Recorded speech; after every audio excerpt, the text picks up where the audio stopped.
Allah Azza wa Jalla mengharamkan kepada kita riba. Tinggalkan riba itu sebagai bentuk ketundukan kita kepada Allah Subhanahu wa taala.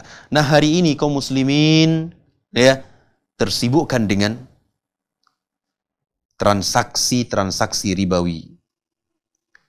Transaksi ataupun muamalah yang mereka lakukan di dalam komunitas mereka itu penuh dengan riba.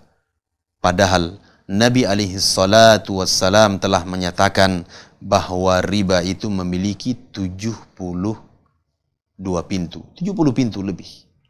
Ya.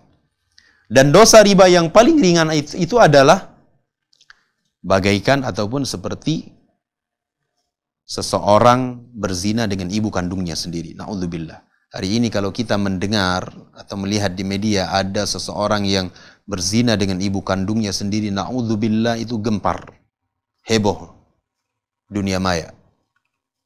Semua orang mencela. Namun di sana ada dosa yang sama seperti yang kita sebutkan tadi, namun mereka tenang-tenang saja. Apa itu? Riba.